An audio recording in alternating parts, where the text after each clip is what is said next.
King was inspired to write The Shining, which then, of course, became a horror classic starring Jack Nicholson.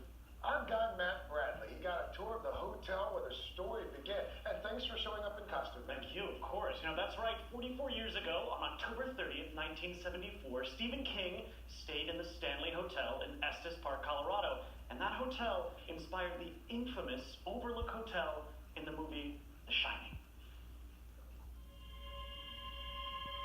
It's hard to imagine this tranquil hotel nestled in the foothills of the Rocky Mountains. Here's Johnny. Could inspire one of the greatest horror stories. It was the spirit of the Stanley Hotel that possessed Jack Nicholson in 1980's The Shining. Come play with us, Daddy. Based on the 1977 horror novel by Stephen King, after the famous author stayed here one night in 1974, just before the empty hotel was boarded up for the winter. He went to sleep, and he had a terrible nightmare of his son being chased by a fire hose and eaten alive. He woke up in a cold sweat, had a cigarette on the balcony of 217, and then was inspired to write The Shining.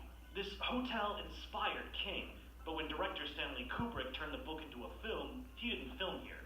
Shooting exteriors at Morgan's Timberline Lodge, which had more snow, and interiors on the London soundstage. But it's The Shining that still gives the Stanley most of its shine. What percentage of the guests would you say are here just because they're fans of the book and the film? Over half. The Stanley Hotel was built in 1909 by inventor Freeland Oscar Stanley, who wanted a luxurious summer destination for wealthy Easterners. It was closed during winters until the 1980s, but unlike in The Shining, it probably never had a creepy caretaker. But you are the caretaker. To attract more fans, the Stanleys made a few adjustments over the years. When Stephen King stayed in that hotel room in 1974, there was no hedge maze. The hotel built it only 3 years ago as a kind of homage to the film. What'll it be, sir? Hair of the dog that bit me. Bourbon on the rocks. That'll do. They even refurbished the hotel bar.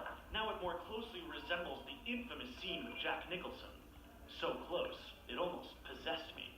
Here's Johnny. But even if the film wasn't shot here, the long hallways are still spooky.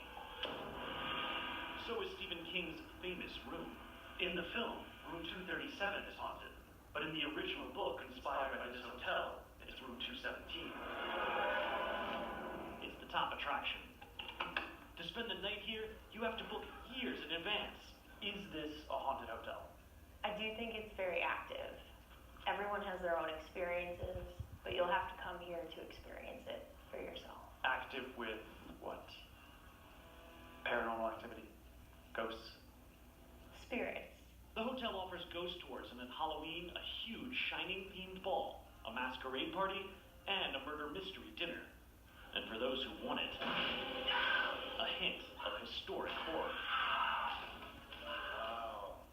That looked pretty creepy, but pretty fun, too. I had a great time. I asked the hotel, do you guys happen to have an adult-sized tricycle on hand? Yeah. They were like, yes, we do. We have an adult-sized tricycle. And so I rode it around. And it looked like you had a lot of fun riding it around. So much fun riding around. Highly recommend it. That twin stand-up, by the way, was pretty cool, too. We've got great editors. Yeah. You have a great costume, by the way. Thank you very much, Matt Presley. Thank you. Prince Akeem. Yeah.